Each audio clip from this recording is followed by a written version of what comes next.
Okay, now this is going to be the most consequential episode of Coffee with Kevin. Come on, in about 8 years, I haven't had a true politician on. J.P. Morrell. Well, we call ourselves public servants, not politicians. Although, by definition, anyone seeking political office is a politician.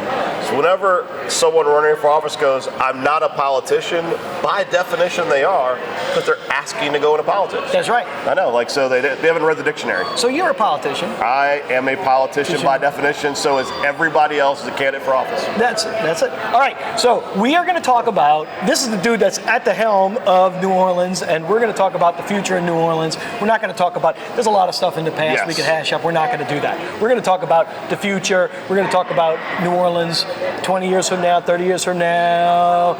Stick with us.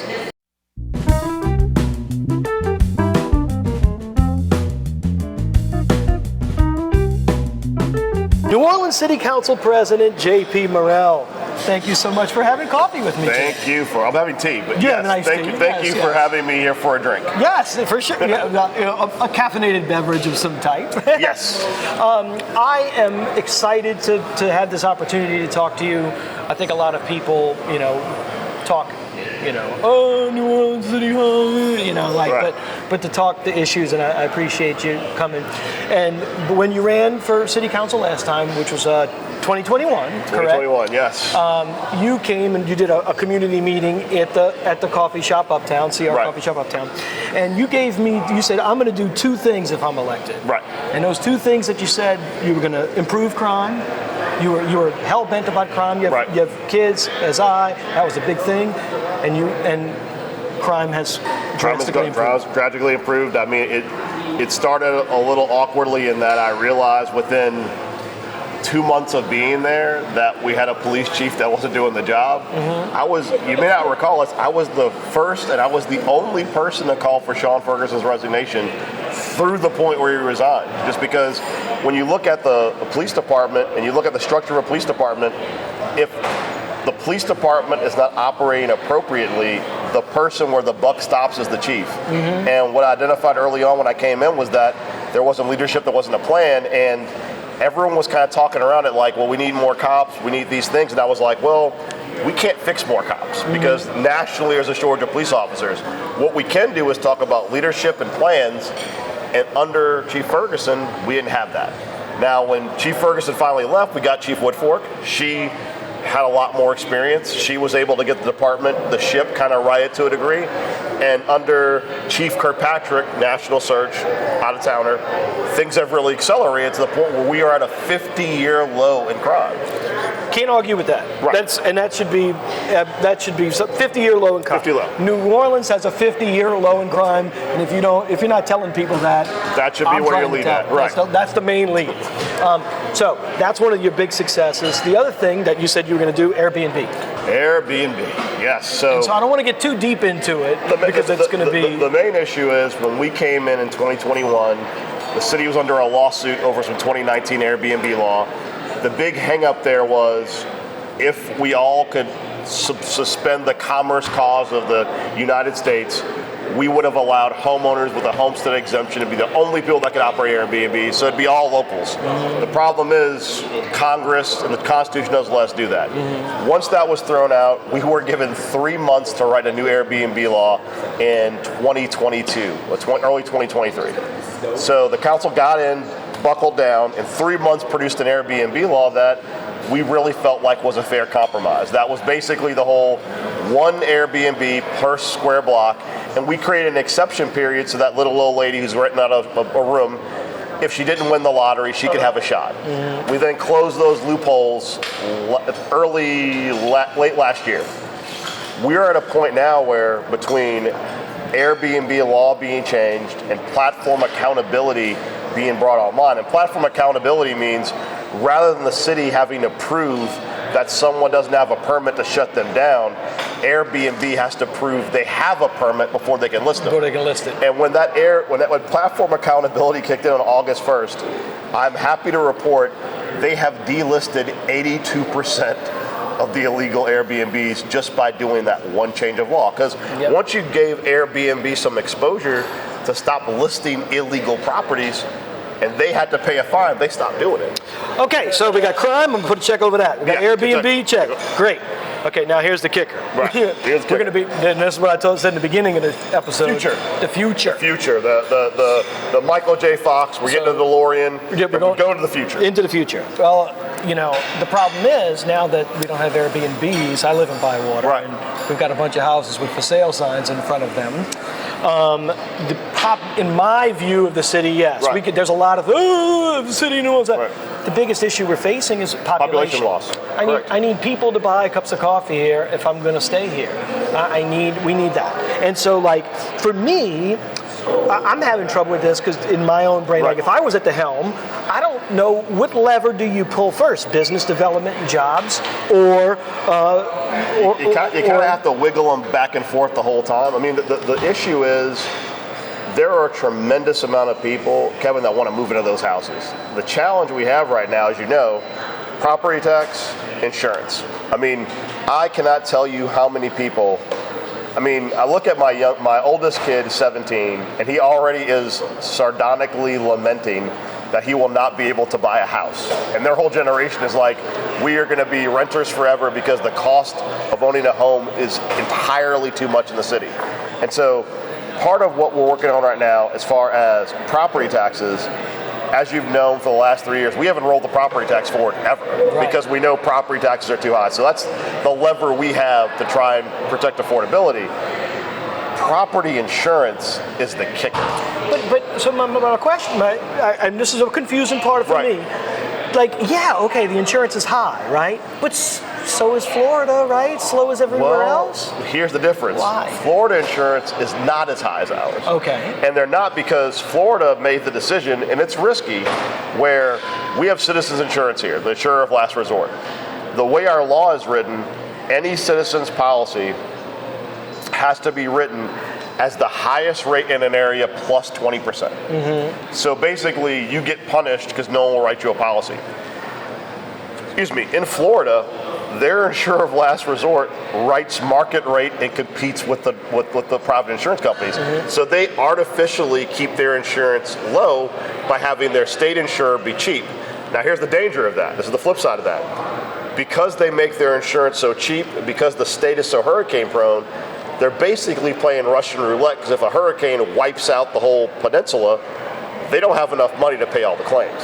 So for us, what we've begun doing as a council is meeting with our colleagues in other parishes below I-10 to figure out how to get the state to bring property insurance down. Because I'm telling you, I talk to frustrated people every day who are like, I want to live here, I want to buy a house here, but there's these different mechanisms. Because I mean, if you can afford a house at the rate it is, I met an old lady last night from New Orleans East, an elder.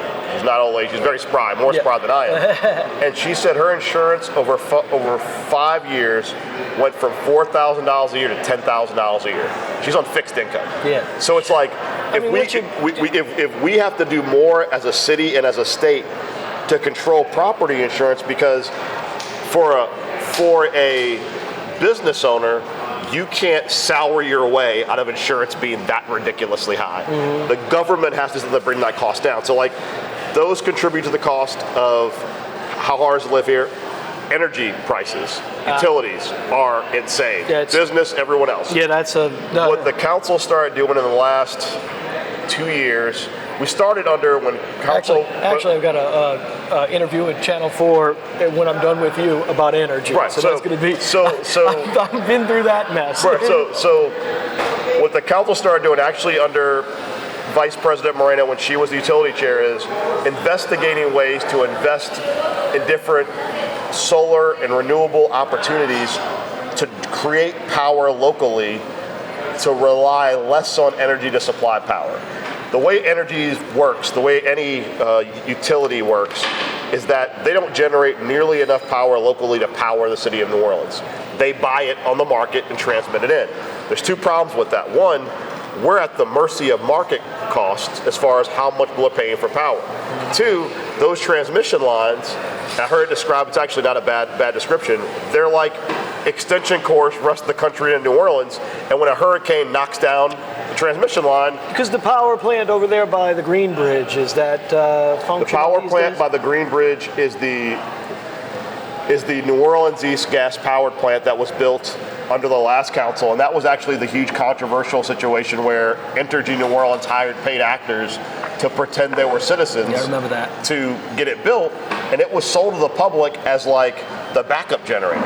Well, it's not the backup generator. It's on all the time, and Entergy sells power from it to places that aren't here. So like, there's a bunch of problems that we're all starting to get our hands around, but one of the big initiatives we're doing is we have a docket at the council where we are creating virtual power plants in the city, which is where we proliferate solar and batteries to everyone's houses. So when the power is too high or the power cuts off, it goes back on the grid, and it's cheap. Yeah, because it's our power we're subsidizing. We're not buying power from Kentucky or Minnesota or Missouri. We're offsetting with power from ourselves, which is bottom of the basement prices. Plus, on top of that, we have two massive solar farms being built. One is going to be on the old Gordon Plaza site. Another is going to be at St. Mary's Academy. Those community solar projects, that's also going to be used with public dollars. If you buy into or sign up for community solar, you basically get a credit for the power it generates, which lowers your bill. So like, we're figuring out what we can do locally to create initiatives that don't put us at the mercy of energy and at the mercy of market forces, because on any really hot summer, we're literally competing with like Chicago for whatever power is available. Yeah. And so even if the power lines stay up, as the costs go up and up and up, everyone's competing for the same finite amount of power. And so, okay, so all right. So we're trying to keep people living in New Orleans. Is my whole bring the cost down, so people can afford to live in the houses, to come to this coffee shop and buy coffee. They can afford to buy coffee because they have money to buy coffee. So let's do it the other. So now the other way. Okay. Business development, so those people have jobs. What are some industries, I mean, if we're going after the recording industry, that's kind of like buying a Blockbuster. That's like getting into the Blockbuster. Or like climate resilience. I mean, we're kind of a leader in that. Is there any opportunities Climate there? resilience for the next couple of years is a hard field to break into because Donald Trump hates the climate, and doesn't believe in climate change. There are a lot of opportunities, but I will tell you, one of the big missing elements in the city of New Orleans right now is there is not enough of a focus on economic development, generally speaking. The Economic Development Office in the city of New Orleans has 1.5 people in it. So how do you legitimately pursue economic development? And by economic development, it's not just getting new businesses here, it's helping current businesses flourish. I mean, think about the work you've done to revitalize St. Roch Market. You're a local entrepreneur who saw a city asset and said, how can I make this work for everybody? Our Economic Development Office, at every turn when there's city property or undeveloped land, should be looking for entrepreneurs to partner with to bring those up to what they could be. You stepped up, but in most cities, it's not just you step up, it's them looking for people to do that. Yeah. And in our city, it's not. You know what I mean? So we have to recreate and reimagine our economic development office to make sure it's nice for them to pursue a whale like Target or something, but at the same time, why not look at neighborhoods where there's no grocery store, no coffee shop, and say, hey, how can we partner with entrepreneurs who are there or who could expand into these areas, and how do we create incentive packages using city resources to help them be successful? I mean, there's so many people here with so many great ideas, and the city does nothing to help them. I mean, our permit office is a train wreck. Even if you do have everything lined up, the permit office is a nightmare. So that's one of the things I kind of wanted to touch on too, is that, because, and look, I just had an AC go out in this place, like everything is on a swoosh. This place is held together by duct tape I bought on a credit card. Right. Okay? I mean, like, everything is such a shoestring that when the city hall, for whatever reason, delays or causes problems, it doesn't delay the project. It kills the project. Or makes it more so expensive. I mean, it kills it. It goes from zero. It's not even, you know what I'm saying? So for me, we have spent 4 years trying to figure out from the council angle, how do we fix safety and permits? And I've come to two conclusions. One, it certainly is a leadership issue. The safety and permits is not led by people who have the same sense of urgency that we do to resolve problems and to make sure permits are processed quickly. The other issue is every year when we challenge them to tell us how many positions they need to be successful, they always say, we've got plenty of people, which is simply not true. I mean, if you have to get an inspection done in the city of New Orleans, good luck. So what I envision in the future is that, the one-stop shop has been a one-stop to hell. It's like a one-stop ticket to nowhere. Yeah, right. So when the new mayor comes in, one of the things we need to do is we need to blow up safety and permits and just start over. We need to look at our neighboring parishes. I'll give you an example. I applied for an occupational permit for my home office because I'm a lawyer, because I occasionally practice law there. That is essentially me self-reporting the city to give them a free check. Because I work out of a law office, but I was like, I do some work here. I want to do my part. I want to make sure it's... I applied for that permit in 2021. I still don't have it. And I'll tell you why. They came to me and said, you need to produce a letter of good standing from the Bar Association to get an occupational permit. That is stupid and asinine. Safety and permits does not regulate the practice of law. Yeah. The Bar Association does. You give me my occupational permit, if someone sees me practicing law illegally, they call the Bar Association. Right. But they create all these artificial obstacles. They create more work for themselves. I have friends in Jefferson Parish, if they apply for occupational permit at home, the next day they pick it up and give them the money. It's not just slowing it down, we're losing the revenue because I never paid for that permit I never got. All right, so we're moving forward. I'm keeping this going. Keep going. So, yeah, you have 3 kids. 3 kids. We have 3 boys as well. What do you say to, we're between 10 and 2. Right, and I'm 17 and 9. If I get an opportunity in a different city, what do you tell a person like me to say, no, your family's better off here in New Orleans? What I tell people right now is this last term and this next term, this is really a crossroads to the city. And there is so much opportunity, so much untapped potential that give us the time to prove to you this is a place where we can make you successful. Because the reality is, for most people, they don't want to leave. It's just like everything about New Orleans, when it gets into people, there's a soul, there's a depth that people don't want to leave. You leave because you have lost hope that things can get better and you cannot be successful here. Well, and you also leave because 2 + 2 = 4 right. sometimes. Well, but that's what I mean, like you can't be successful here. Right. So give us the opportunity over this next term to prove to you we have your sense of urgency to get us where we're going to be and to help you be successful here and live where you want to live. And what I'll tell you is part of the reason why I ran the first time, why I'm running for re-election is I want my kids to have the option to live here. And I think we all realize if something doesn't change in the next term or 2, it's not going to be optional anymore. It's going to be 2 + 2 can't equal 4 here. Right. And I mean, that is why all of us have to be engaged, review the candidates from mayor all the way down, and see who aligns with your sense of urgency to solve problems. It's now. I mean, so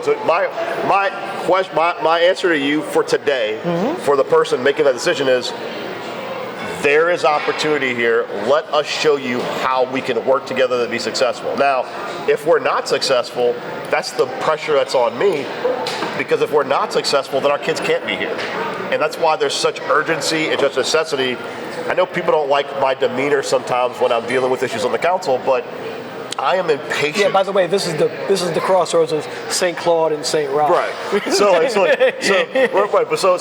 know people look at me on the council and I'm yelling, I'm losing my temper, and it's like, I am as impatient as you are in your car trying to get somewhere in the city of New Orleans every single day about every single thing. And we need more people in government who are like, this isn't going fast enough. This is the big easy, man. But when someone tells me we're the big easy, I'm like, that's like a slur to me. Yeah, no, you're right. It promotes this idea that we're all okay, it's all going to work out. And the reality is, if we don't change things, it's not going to work out. Here's a question I have for you, too. Okay, the city of New Orleans at one time had a population about 630,000 people. You know this. I lived here when it was that high. And so now we're 45% of that. Yep. All right, so the 2 questions is, number 1, can a city of 45% of that number afford to pay for every road and street? and police to go up and down every road? Can we even afford it? Does that math even work out? Is question number one. And then, question number two, what do you think the population is going to look like in 2030, 2040? Well, to answer your first question, when it comes to... Can we afford it? Yeah, when it comes to police, when it comes to roads, there is no universe in which every street in this city will be paved instantaneously, ever. The problem this city has is that, first off, the JRR program, the federal money that came out, the $2 billion, was so horrendously mismanaged by the administration. Projects went over time and over budget that we didn't even finish the streets that were supposed to be done when we got the money. So yeah, but I'm moving forward. No, I'm getting there. Okay. So the reality is that in the current bond issuance we're doing, we're spending more money to get streets done. What needs to happen is you need district council members and a mayor going forward who are going to prioritize streets based on their usage and need and have an actual plan that is being followed to show everybody when your street will be gotten to. If you go to real functioning cities, you can literally look up your street and they will tell you you're on track to be resurfaced 3, 4, 5 years from now. If main thoroughfares are working, if your street is on a list with a due date to get done, that's hope. People could say, all right, well, my street's kind of messed up, but I'm slated 18 months to get my street resurfaced. My main street I go to work on actually works. I don't have to do 5 detours. That is the communication a city has to have with its adult population as to how you manage street construction. With police, the reality is we're never going to get 600 police ever again. In the wake of George Floyd, in the wake of that national reckoning, in the wake of just new generations of people, law enforcement is not as attractive a vocation as it once was. Mm-hmm. Everybody across the country is competing for a finite pool of people that want to be police officers. Our current officer count is about almost 900. I think that we're going to cap out at about 1,000 officers. Mm-hmm. Now, here's what I would tell you. We have a 50-year low in crime. Solving crime in the city was never about getting to a mythic number of officers. It's running an efficient police force. Yeah, totally. It's doing all the things, having lighting be correct, having recreation programs, doing mental health intervention. So what I'm saying is we can have a safe city and not have the officers we had 40 years ago. There's no, right. But I do think we have less people. Less people and just like, think about it this way. Efficiency is better. Efficiency is. When we had those numbers, we still had gas guzzling cars. We still had no technology whatsoever. Not even cell phones. Yeah, right. So it's just everything's gotten more sophisticated. Crime fighting's gotten more sophisticated. And let's be very candid. Like, if you have a city that provides economic opportunity, you have less crime. So if we get the economic opportunity part fixed, there'll be less crime. But I guess what is, and you may not have an exact number, but what is the number of residents that we need Sorry, paying I missed that taxes? question. Yeah, what is the resident in 2030, 2040? What is our resident target to be able to pay for the physical roads and the pipes and the reality is that when it comes to the population size, I don't think we ever need to get back to 600,000 people. I think that was the nature of how major metropolitan areas have been decentralized by the growth of other competing areas. We're never going to get back to 600,000 people. I think a healthy place for us to be would be somewhere probably around 400,000 people. Mm-hmm. Now, the reality is when it comes to drainage and pipes, which is a great question, we got 600,000 people worth of drainage and pipes, and we're trying to pay remember, it for 400,000. nonprofits do not pay the millage for Sewage and Water Board at all. So Tulane University, all these large educational institutions that have tremendous usage of all of our infrastructure, in our millage process, they pay nothing. And so part of what's been... So getting them on the... part of the solution we have to drainage and pipes is moving towards a drainage fee, because nonprofits are insulated from property taxes, they're not insulated from fees. Got it. And so the challenge we have there, and we're resolving it for the future, is right now you and I... But fee them. Yeah, you and I are paying property tax, they're not. The solution is not to do a drainage fee on all of us, because then you're paying twice to get them once. The challenge that we're solving right now is either you keep the property tax and get a credit on the property tax against the fee to zero it out, or you get rid of the property tax completely, go purely to a fee, and everyone pay. But those nonprofits that pay nothing, they're 40% of the property in the city.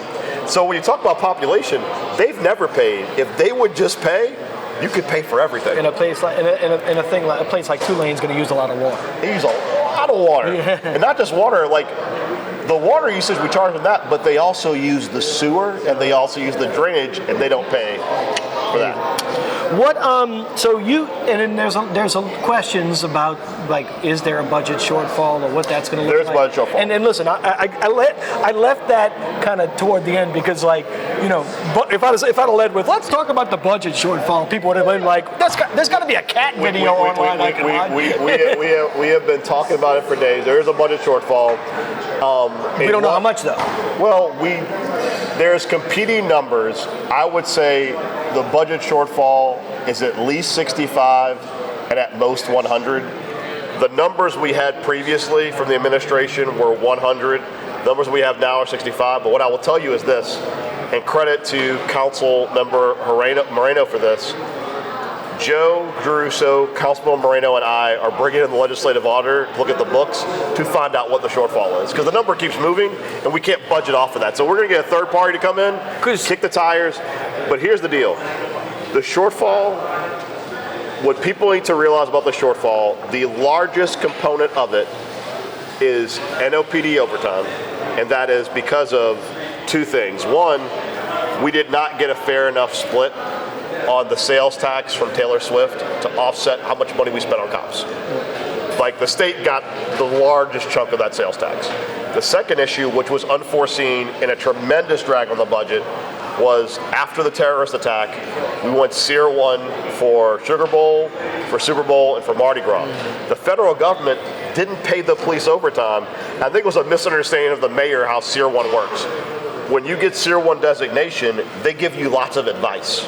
They don't give you lots of money. So they were like, you need more cops. Well, how do we do that? Overtime. And so that overtime was not ever in the budget because we never contemplated there being a terrorist attack. Now, do we have a plan to get out of the massive shortfall? We do. I mean, the administration presented a plan that absolves about half of it, and Councilman Giarrusso has got a plan to do the rest. We are doing everything possible to find that money inside of the city because we do not want to tax people and we do not want to furlough people. Well, that's why you were talking about the fee and this. Right. Like the whole goal is to figure out how we can find that money in the couch cushions to not impact everyone's expectation of services. Because I'm nervous about that because just like you're saying, like insurance is going up and now this is like just if the costs keep going up and we don't have the businesses and jobs to pay for the council or people, human beings. The council and mayor are in a bit of a disagreement, and the mayor's proposed original solution was to jack up all the fees and taxes in the city. That's still her preferred way of getting out of it. I do not feel like where our businesses are and where our residents are, that taxing our way out of this in a general way, like raising every fee on every permit, raising every fee for every city use, is the way out of it. You can't get out of this with moving the traffic cameras down to 19 miles an hour and tricking people into traffic. Like, we have to do this in an earnest, transparent way the public can accept. Because if you lose public trust trying to squeeze money out of people's pockets when they can't pay their bills, it not only hurts the city, it hurts the quality of life, it hurts the ability to pay your bills, it destroys public trust in government, which is already due to everywhere. It's at an all-time not a great thing. It's below the basement. All right, so I started off saying that last time you were running, and you're running again. The two things you told me, you were going to crime and Airbnbs, and you made a big, huge movements in those fields. What is if I vote for you again? What are the two things that I can expect you to do this time? I want to fix the budget process. Okay. And this is going to sound very wonky, but I've got a way to sum it down in a way we can all understand. At the state level, when we do a budget, it is itemized. If we hire one person, it says in the budget, hiring this guy. If we buy paper, it says buying paper this amount. It's like your business, a spreadsheet. In the city of New Orleans, what I've realized over 4 years is that the way our budget's done, it's like a giant suggestion. The city council passes a budget. We say, here are the priorities of the people in New Orleans. And mayors for years go, thanks for that. And then they just move the money around. And part of why we don't know what the shortfall is because they keep moving the money around. I want to change our budget process to be like the state process where every dollar is lined up. And if you want to change how money's spent, you have to go to a public meeting, a budget meeting, and say, we're moving money from here to here. And then the public can track how the money's spent, and we can, because that is the way to make the budget more efficient. So that's one. Make the budget process transparent and usable. Okay. The second issue is drainage and sewage and water board. I spent almost my entire first term bashing my head against that wall, and what I was able to accomplish with a mayor who fought me every step of the way, I got a process where we got rid of $22 million of bad bills. You might recall when I came in 2021, people were getting sewage water bills for $10,000. I got one. Uh-huh. And when we'd approach sewage and water board, they'd be like, we've got a solution. You can pay half. And I'm like, whoa. If my bill's $100 a month, you give me a $5,000 bill, your solution is pay $2,500. Yeah. And I was like, no. So again, 2 + 2 not equaling 4. 2 + 2 was equal like 7,000. Yeah. So I went to the legislature with Stephanie Hilferty. We fought the mayor and some other legislators, and we took billing away from them, got a third party accounting firm to do it, and they knocked out $22 million of uncollectible bills held over businesses and little old ladies over bills that were never correct. And I think that's. I'm glad to hear that those are the two things that you're gonna.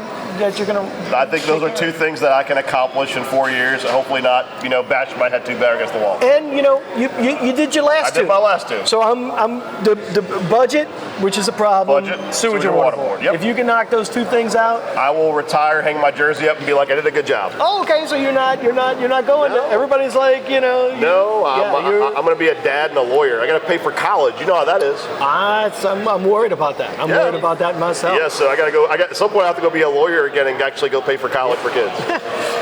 All right. Well, I gotta go sell some coffee to pay for college for kids. So good seeing you. Thank you so much for coming. I appreciate it.